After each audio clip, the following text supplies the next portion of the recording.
ma nti obi biara oto aba no oka ho bi na se wo ye winner na wo ne because the numbers nya keka bom nti for you to say that na at that moment no yes they laughed o madru ba bia wo madru and I think sometimes yes see you try na etimi e man krofo bi lose your jobs because of whoever is responsible dosun ebetimi then why are you there? You should be able to go to the minister to tell him, say, Minister, ABCD, this is what we are facing. Yenko president. Now, yensha how you bet me I resettle. There are lands in Accra plains. Ego say, na pete masa say ye fane kwa. There be ne fan say I emergency. We bet me akodi ho nkomo. Ade omo nkoko jijinsa ase wo labo ni ho nsisi dan. En sase kura mpa akwame nkroma gye ya wo DSC government bungalow. So omo ntoto ya sisi omo DCC dan afa. Pete masa say ye dey. Eya hemfo asase kura ye busuan asase a ye wo emergency. So the government can come in over land no omo the tents near DSCC and not prefab because they should know even a year ahead of time said this time rains ebeba no a modu a dawson from the north no inti necessity me e den ye den hihye eto ho send ye be ya ade ne be start pen you evacuate wo so abodero nipa no nkohin wo bodero no nkota nti oni nua wo kumase a wo nkotena kumase street so. That is where you evacuate. You make NAD more resourceful. You NAD more chief executive, or no so all these things you evacuate. The first point of call is VI. What no yet technical. Me da say ofie so me ofie mentie o sesi ana asem na nya baby. Ye be kan say ya yes asema baby ni ye Janice asem. There we should go back. Anya say mesi ye nya bibia say but me che say sesi ano ye ti ensuo ni mana omanfo no ti ensuo ni ti how na three. You see the sign showing that affairs ye me pa cho the sign e bia nipa kra e nipa de nipa tu na emoa ne omu be but I am saying say yeah you see sometimes this is a sign that Ghana for hu nya wo mo di akonwa no yen ye de wo mo tena ho it is time see itimi can be kire wo mo say ye hu hia wo mo it is time enough it is time because ya yen ye to aba mamu ye to aba ne di akonwa mawa your first thing that you have to think about it is a ye den Ghana for hu ato wo mo how can this happen no obi antimi nka hwe ye wo mpanyimfo wo krom ha ya to aba ma wo mo na nkofo hu a kire wo mo sei no obi antimi nka after the fact yeah maame not ya no can breast cancer no see early warning signs after the fact it is difficult to deal with after the fact. Thank you Ofie. Yes Ofie me da se no pena mensre wakwanya na minchia me say Mrs. Amanziba. Okay. Michia President Mahama and NDC mpenfo nyina na minchia minya no mayeshia eben me hu wache why power sweet so you tin nze so you me power sweet but now you tin fu se unya scantor blade is with the on hwe unya to me ede that's all the power minister no minister be I say bisa me to this papa me say former MP ebi another board is former MP Ablekuba Central okay so who voting right we vote am more primaries in Nebua. Definitely. The home said I say I want to say yeah. And said the whole mines gold mines. Hey, great. Yeah. Me wan nkofo na ewu. Nkofo bi anyamwe. That be no way. No, I'm saying say life has not been lost. But I am because nkofo when you say as in yes, yeah. As a yes, someone we hear. Yes, street teacher. Yeah. Oyenne kasepa na atu Ghana. Me de me hu say a national security issue. Wow. Yes, you know. Because niema erbe fima ba no ayade a ebeding pa think na also sabri impo they declare say issue as state of emergency at least EBS penga yehu na esi wo apiati yenka atiefo yawo ahokeka Ghana for the room and mwaya ya de boy no enya nyina so pa nti nka sabri na ne yakoi eno kra de nkase ye ma ne trasa because enye force majeure enye disaster e be ka say ye nim e bad prekope o se nsu ata na yira fankrofo enye bi ne sankomo aye ba bedi ana egusu ayedi e self inflicted yen kasa yen ahokeka yan keka ni ye and akofa so how kakaka dia beto yen so it is say e your magne how kese say o magno amo won homodin ye ya o ye ne edi kan to Ghana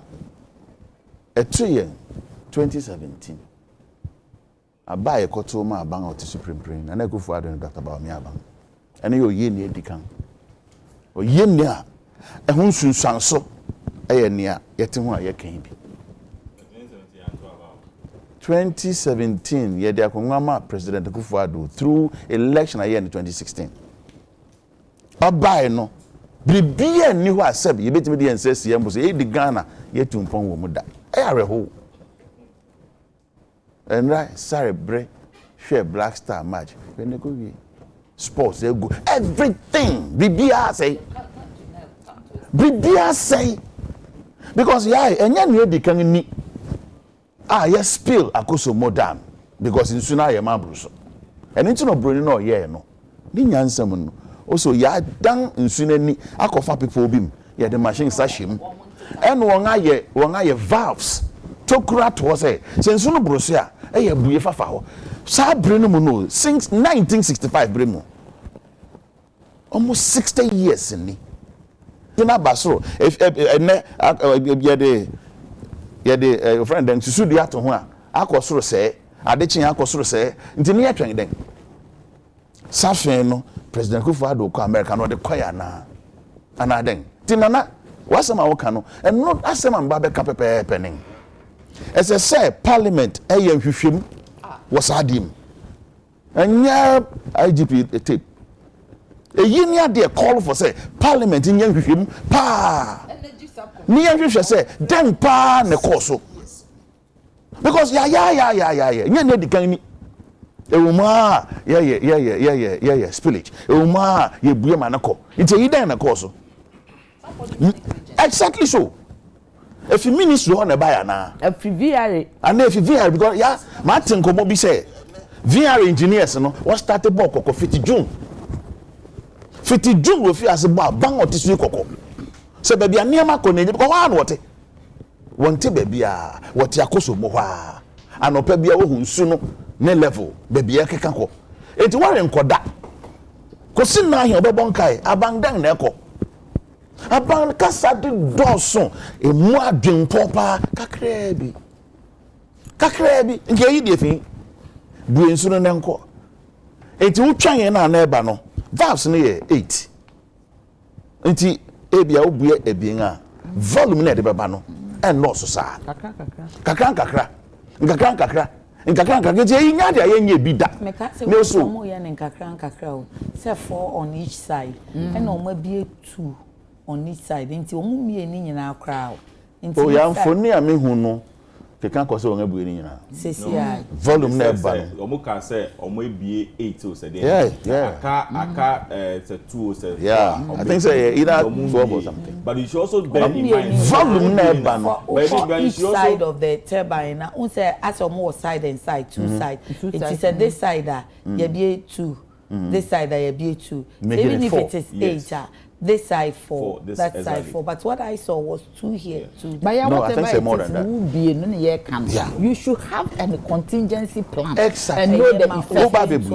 Obuye no when him say dey bia obuye a sinsanso ye de bani yes enti nka ni menim ha no it does not matter 2010 apart from say your friend saying Isuna ayema maybe no. We should not forget some come from the beginning. This year in so ato. That is not. And you should bear in mind say there has been flood oh those areas no that it would be so we be come one ebema enyen suna eton what I'm saying is the honorable shouldn't because you see who yes say adwuma we ya your forecast ma ye bi da exactly who forecast you know what is happening when they met you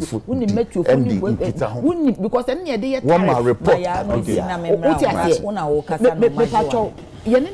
tariff the level of generation systems no and then you type you're forecasting into the future say in the next 6 months in the next 1 year sign and up a hydro sign and a thermal sign and a fuel like benya ninya forecast into they should know because we analysis now what they will report back every period here as you see it me who see baba be.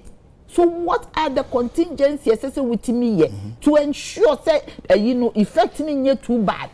Thank you. Yeah, me say nana Kenya wa na me so me gina say obi anna anka na beto yen ameto yen. Alright. Nsuna ta na ebudam no na nsuna bu afaso. O blame obi ama na nyeye. Na di nsuna beta de nachi. Abeta leak nachi.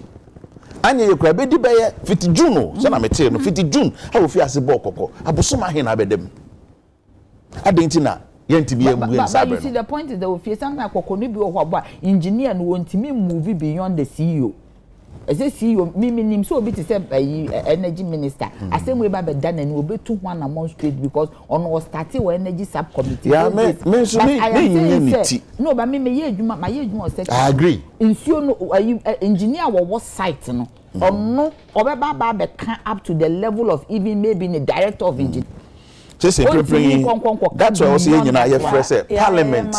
parliament enyen hwehwem. They should do an energy subcommittee of parliament enyen hwehwem instead of being consultative because near abeto man no so nya asem kito honorable where ha necessary that's why say entontom ba wibinum no nganya na ya entontom ba wibinum obenya malaria ebi be no nsufi sabi asem kan obenya diarrhea no ne yare ahoro enu ya chi no ne esumbu ana yehu pa psychological trauma because prekope no e bia ne black and white tv dey bi ohwe nkaka ne dan mu ne ma nyina we lose everything ne dan mu nyina ma nyina akọ so this state of mind tongue bem no fa so adwen ne how be den enti na me ka say disaster kese aya nkasa yakofa beto e ho so ba kwa tse ne ya hwe ade no se jam ya hwe sini bi o e wo menkufuru bi so enti wo hu aban na nkasa kwa no ne nkeka ho papa bia nadmu wo Ghana won asade ne se nkate sabi won ho an wote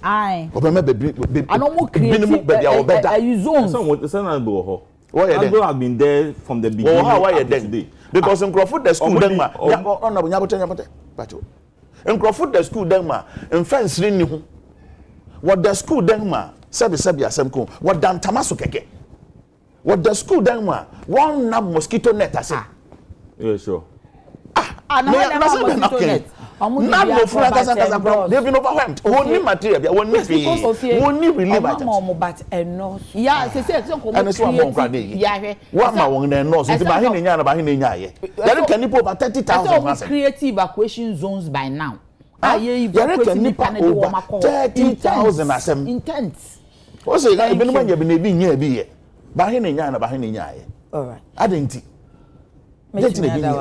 Oba na masa asoma maka bi bisa. Nya bo se na ma wie kra. E fe kra na ma cha ase. We dey wadaru ma emre ni nti. Nti me ntwa so. Nti boni ko no tofa. Me da ase.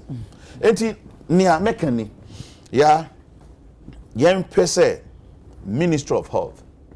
Wado ho bejem. Aban te o sa interministerial committee. Okay. Correct health kan wana. Health kan. Minister of Health and come. So Enti abano den no gina so. Ekoye sa de oye. Enti ehia se mprempren ye obetwe health abemu a na ehun because na ehia ye nkase ye nipa na apomuden ho asem. Ministry na enka minister na enka but yes Ghana Health Service dey wo ho. That's what I heard. Ministries bi. Na bi no me do go agency.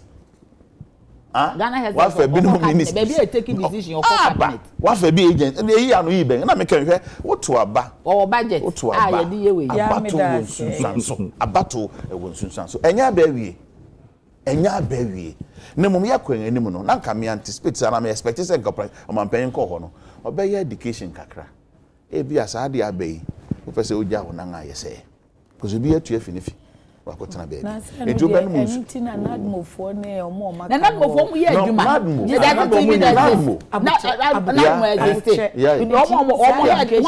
nadmo head sanko mampanyin ba okobo na dapa no okoka voting mu asem no de kan yi a obi anim de aka no me more productive sure o mampanyin ko okoka voting mu asem no eyi na esese nko nadmo head de adwuma na oye na bi a ebe wo nyina so ya mpacho ma me mpo nwie corporate Ghana yes bro yeah corporate Ghana yeah we MTN yeah wo Vodafone yeah wo hwan Ghana Club 1000 na me boa 100 for no yes re aban hwese kwan be no bitima faso a ye betim no nga dinkita ho because near me ekon corporate world edi aban so aban ni tro oni capre nti ye transfer aban ya enim guase ne how da bisika na omuji olo hu no omu wonga di na yes na dan yasa Gezi Gilbert wonga di what Ghana needs now is a leader who in his political career has always had Ghana first as his slogan. We should all rethink and vote for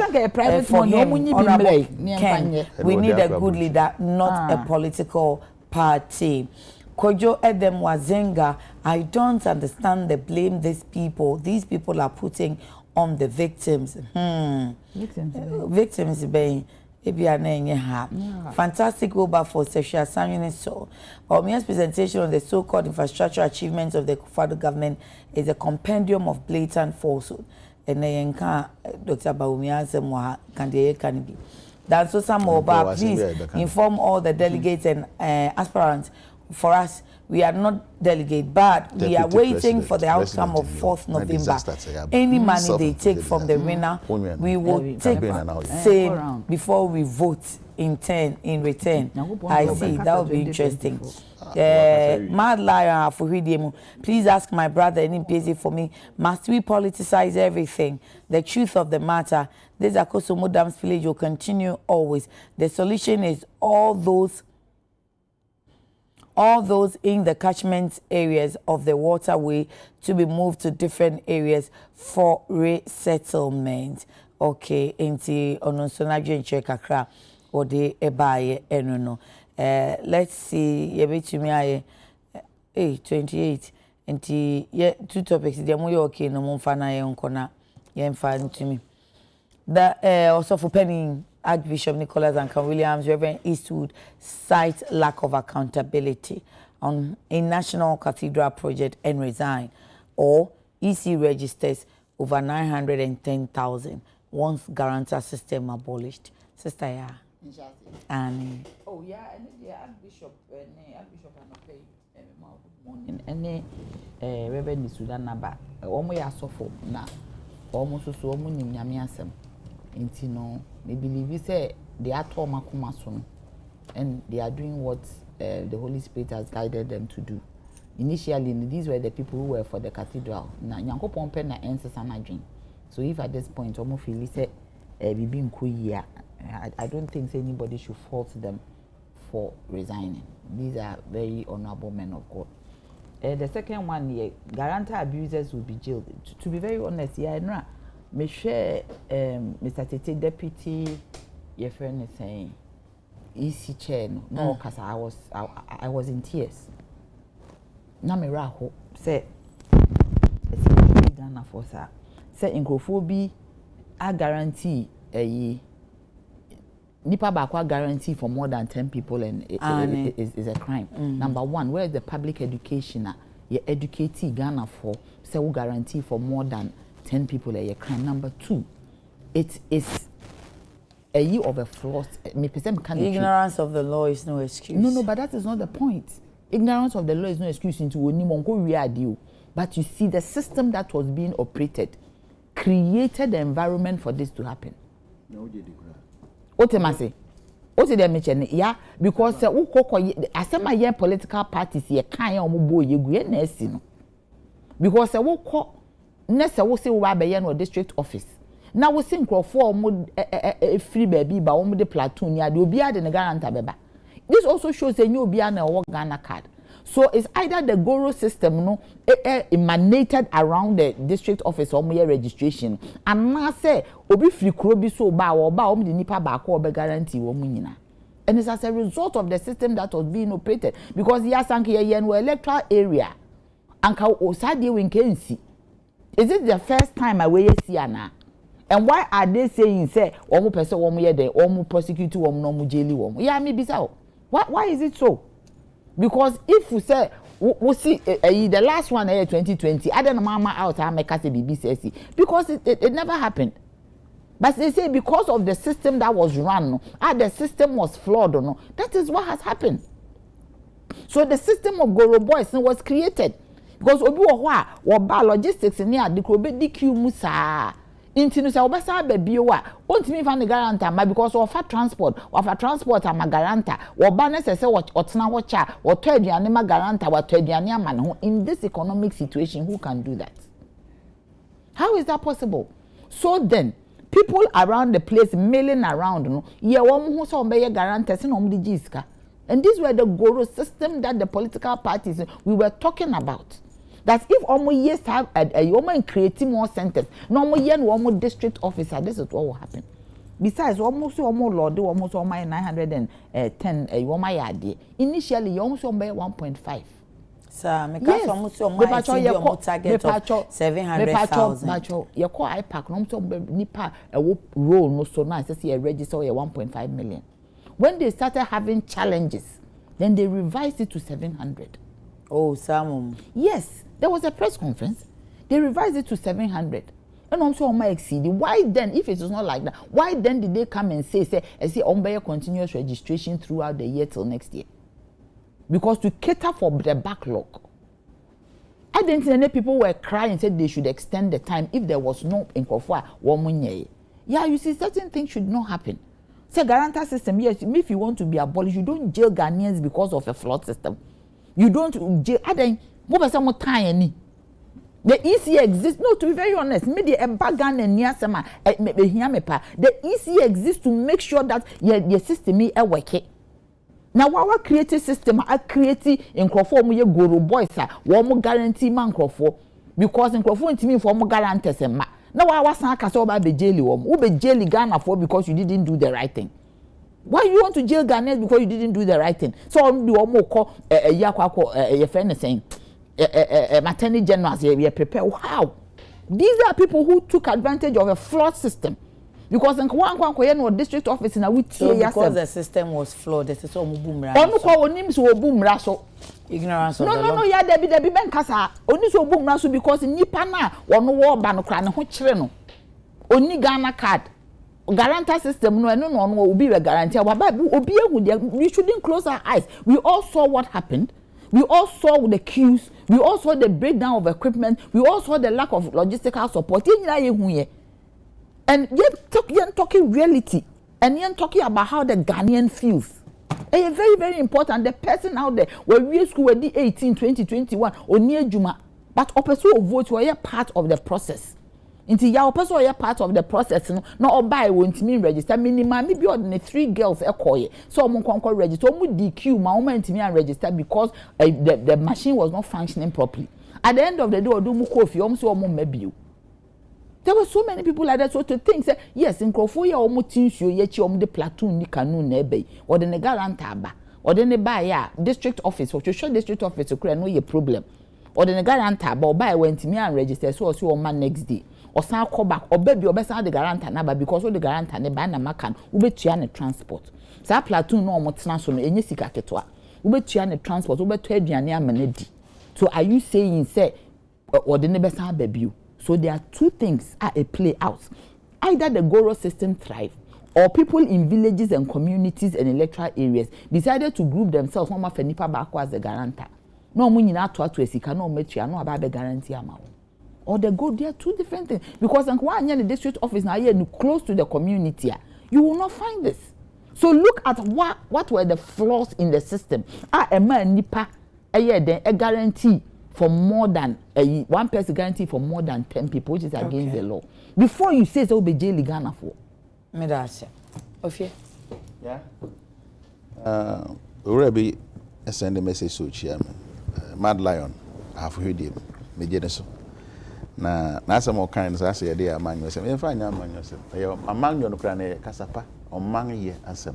Nti ade ye se na be Ghana be koso china bi yen san koso ho no bi oso nyansa ni bi ano so onam no pura on hwe ba bi okoto no osore ko hwe ba bi opori no me pacho ofie ma menka to VRA wo mo ya amanyo o ye public service exactly you say public nti service ya o man yes nti ende mo nyim fi mu kura yes I spill the and I spill a GB pen. Then there's a sign. I feel the in the poorly and ye I basa I say nema. Until then there's a sign. I say him more. Until I'm on Tassie among the circle him. Yeah? Yes, okay. Main chance if you are so for now we're doing any matter. Actually that out. Better late than never. Until down I say, sir, won't quire now. Yemu binum fi aseka ho asema na wo Ghana ade omo request for no na omo sanka enti no omo to omo jai yenye external and one time won sabeka omo for external auditors e man tinam no won sabeka ade na ye papa ye papa enhwehwemu anka won sanka ade bi ye papa wusi asoda mo nyankopon na ode nkontompo ne nabrabasem na esi mani tua fit day one wadada mo you were hoodwinked. So, oh, young for among the can yet. Inti, Osofo, don't Williams. About Bonton. Sir, what's the one for public fund behind that? Osofo Duncan Williams or see or Mupeso Muhun say how much public funds has been used in the category. Inti, Mukoya because I said the Adang or Magni project are ending in a son. Nanka Mufi much. No mum near how Ghana, young Yarika se Paco. I see Timmy Pianufia Ghana and Chebe Quang and him. A nyachum. Nyachum. The BI war. See the one I say. Na mum niaka. And says sika be brebe na. And says sika be brebe na. Ye hwie gu ni de akotu so obom na mfaso bi eni so no. Ekokwa. The biggest hole in the world. The most expensive hole. The biggest hole in the world. In the world. Yeah. Can be a see faso I biggest ka kushim because I am man fuska. I am man fuska.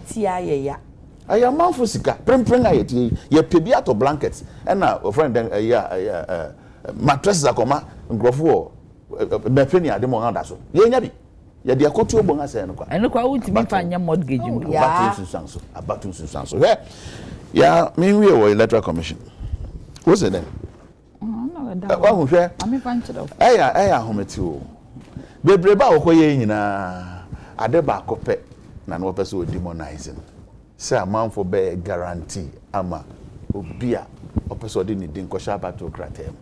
What's your one kasana? And it's no money very difficult, very cumbersome. Say, baby, I'll be far no be bread. Now do you be a better guarantee a mauno? Extra con district office. Nti ebasa obi jai. Say nye Ghana card. Ghana card mo yes I move no. Parliament aboegu. Enti mo pe fast akwan so. E do how your brain the cabo beto. Mebun efe no azumu 18 years or person what do they cause about autocrat.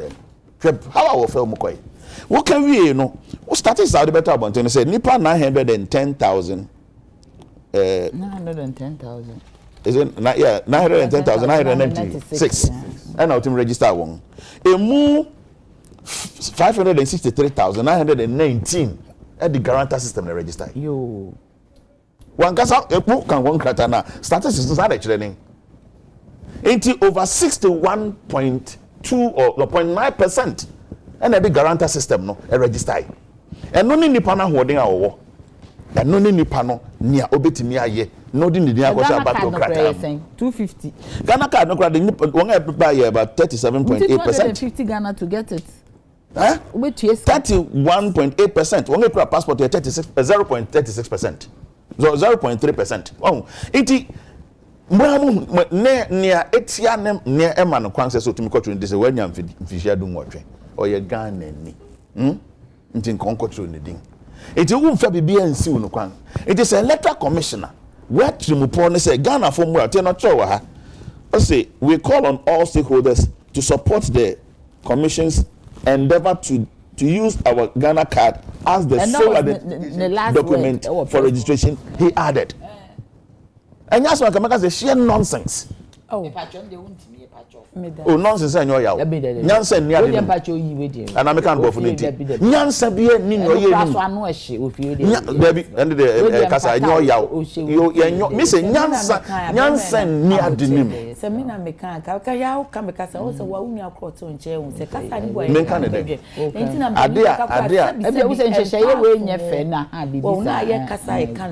Yes, a man cast a sebi and tasso.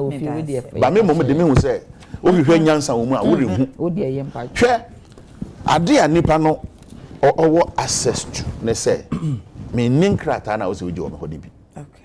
And to be beyond soon, me couldn't be.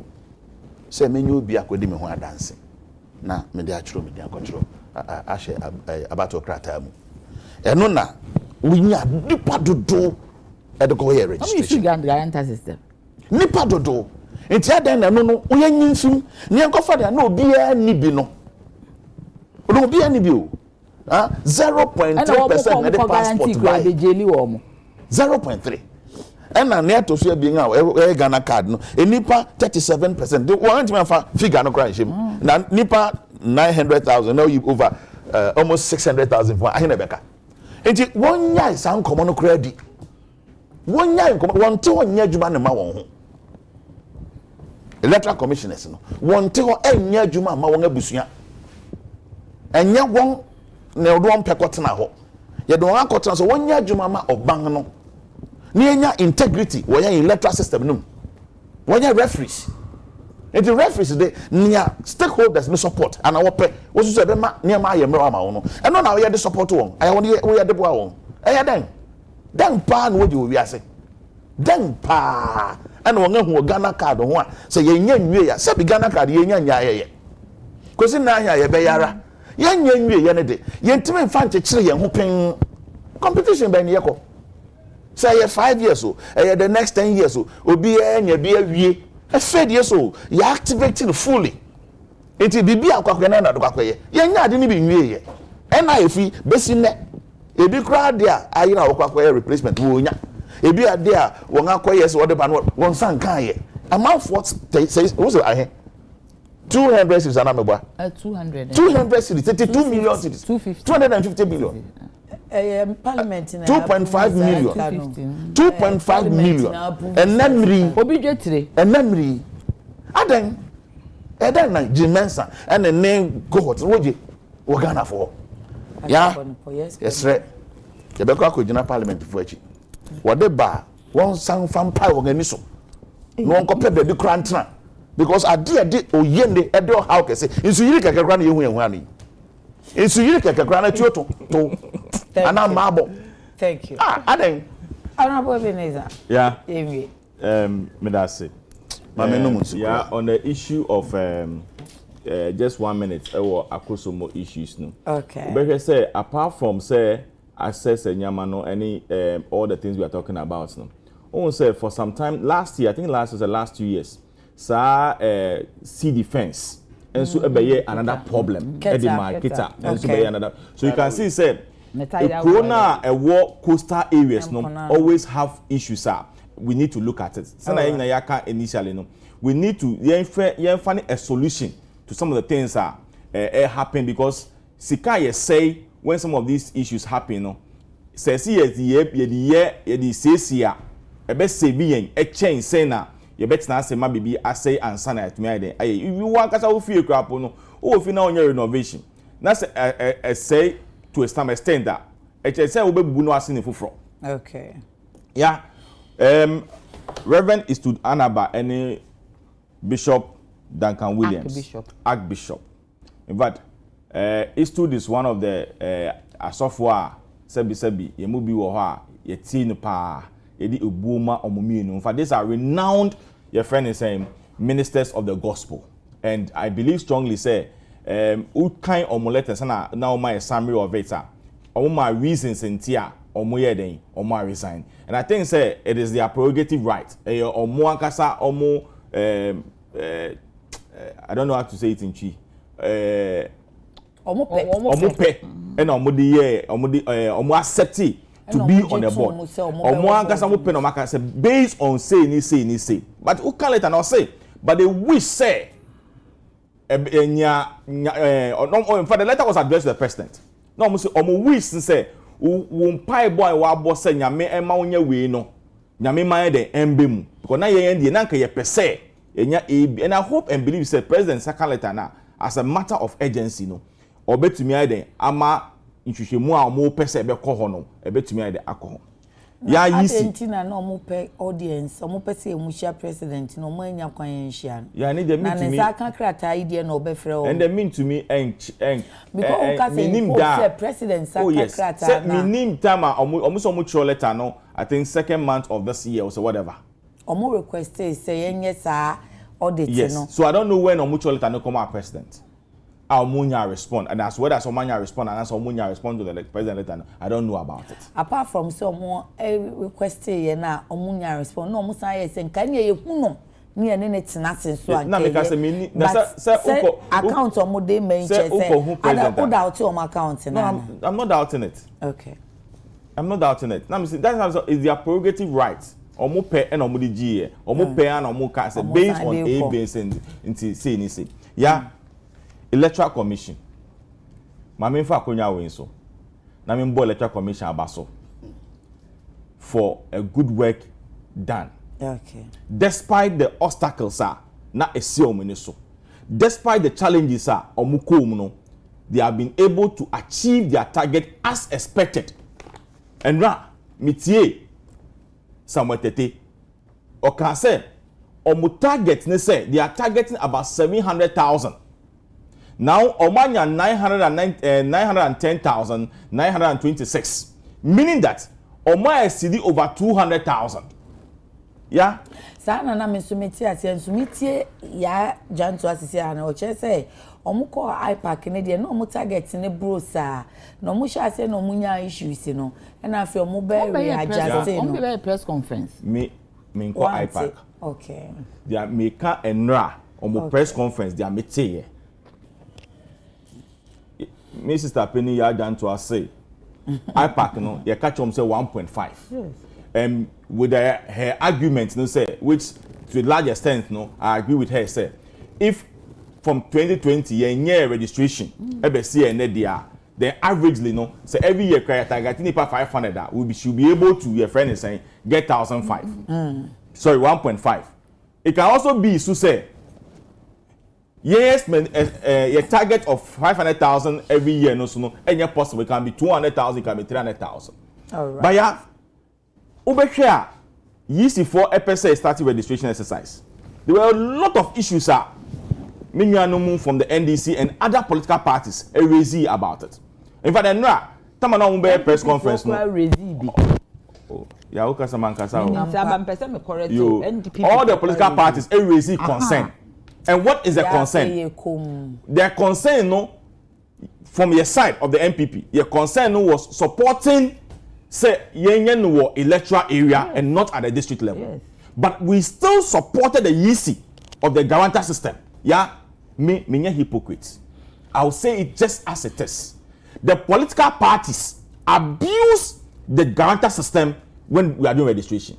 Obian to me can say I've been a candidate in 2012. I've been a candidate in 2016. I've been a candidate in 2020. Then registration. Me say we abuse the guarantor system. And look, all the centers all the political parties. SSM for the good center. If I obi mu call to be bar or to be sure do gates no, or to be identify say any pay say NDC ni. Name say so NDC ni there. Make call the guarantee man. Meanwhile, no pay the law. You should know the person. It should be a relative to the person. Guarantor system started 2020. No kind system no. Because all of continues. Pacho. One of the shape. Oh, inti raise issue about it. Oh. So, young political parties no, and they are abusing the system of the guarantor system. How? Because if you concern ubetumi yina no a am pass guarantor system shall say 2020 yeah. ana awo yeah in Ghana started 2020 yeah. I started 2012 Ghana system 2016 to Ghana system I've been a candidate from 2012 and I know what I'm talking. Yes, coming up in 2020. But Ghana the issue exactly but in that Ghana system they were harder if you feel you and yeah those who yeah so almost obi be call me di your friend is saying oh sorry. It's nipa no you abuse the system no all because of our personal interest as a political party. That is why me honestly I 100% support the EC say you should Ghana card.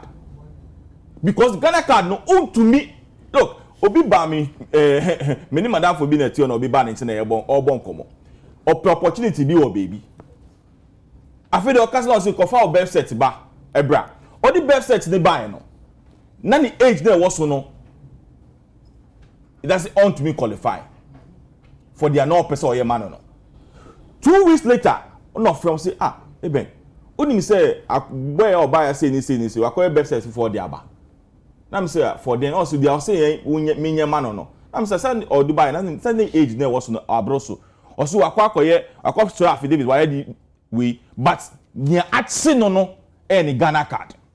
Because Ghana card now yeah we no your friend is saying okita no or you see the old birth set na no then no the koye so now how can you go and change and no that's why me I 100% support say we'll use the Ghana card for the registration.